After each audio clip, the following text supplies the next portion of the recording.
আসসালামু আলাইকুম প্রিয় দেশবাসীরা,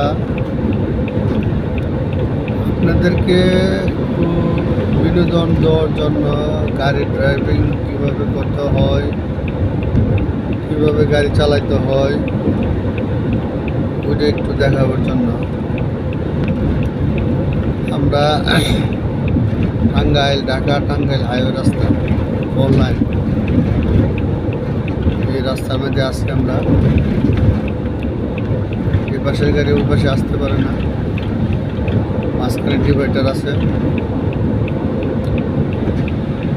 তবে রাস্তার কন্ডিশন দেখাবার জন্য আপনাদেরকে ভিডিওটা করা।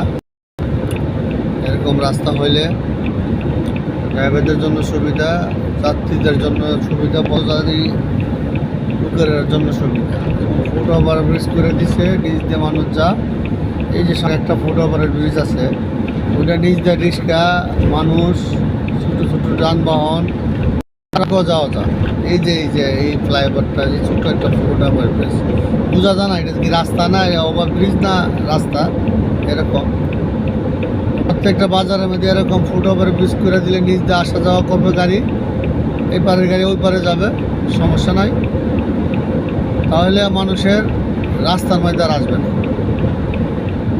এরকম করে দেওয়াতে ভালো হয়েছে।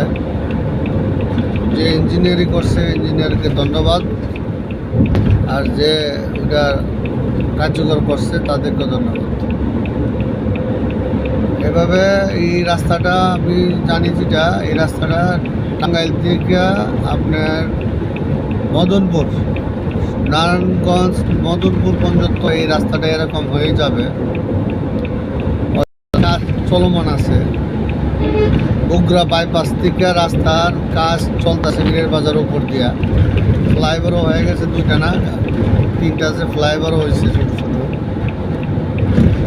এই জন্য রাস্তাটা আপনার উত্তরবঙ্গের থেকে আসছে, রংপুর এক্সপ্রেস হাইওয়ে রাস্তার সাথে এটা অ্যাড হয়েছে। ভালোই হয়েছে, এরকম দরকার ছিল না। প্রায় 20-30টা ডিস্ট্রিক্টের উপর দিয়ে এই রাস্তাটা গেছে, 20-30টা ডিস্ট্রিক্টের উপকার হয়েছে মানুষের, যে জাম জমের থেকে বাঁচতে গেল। তাহলে আগে ভয়ে জাম লাগতো এই রাস্তায়, এই রাস্তার জাম কমে গেছে। তবে যারাই আপনারা রাস্তাঘাট পারবেন হাইওয়ে রাস্তায়, কমসে কম 60 সেকেন্ড 2-4-5 মিনিট দীক্ষা, রাস্তাঘাট ফাঁকা দীক্ষা আপনার রাস্তা পারবেন, তাহলে আপনাদের জানের নিরাপত্তা পাবেন। আর যদি আপনি ব্যথা পান, অ্যাক্সিডেন্ট হন, আপনার ফ্যামিলি ভুগবে, আপনি নিজে কষ্ট করবেন, একটা হাত গেল, একটা পাও গেল, নাহলে আপনার আল্লাহ না করুক আপনার মৃত্যু হয়ে গেল, আপনার ফ্যামিলিটার চিন্তা করতে হবে যে আমি যে আমার মৃত্যু হইলাম, আমার ফ্যামিলিটা তো আমি শেষ করে দিয়ে গেলাম। সারা জীবনে একটা কষ্ট মনের ভিতরে থাকে যে আমার এই ভাইটা গেল গা, আমার এই বোনটা গেল গা, আমার এই আব্বাটা গেল গা এই রাস্তায় রোড অ্যাক্সিডেন্ট। আপনাদের নিজেদের যদি সেফটি নিজেরা যদি আসতে পারেন ভালো, আর আপনার সেফটি আপনি দিতে হবে, অন্য কেউ দেবে না। আপনি ব্যথা পেলে আপনি সেভে যাইতে পারলো আপনার। এই জন্য সতর্ক থাকবেন। যে কোনো রাস্তা, ছোটো হোক বড় হোক, রাস্তা আপনারা ভালো করে দেখে, ডান বাম দেখে বারে বারে আপনার রাস্তা পারবেন। তবে ভালো করবেন না, আহাতা করবেন না।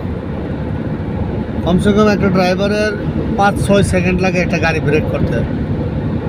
তো এই সময়টা যদি আপনারা হঠাৎ করে একটা গাড়ির সামনে পড়ে যান গা, 2 সেকেন্ড 1 সেকেন্ড হাতে রাখা, তাহলে তো ড্রাইভারের কোনো দোষ নেই।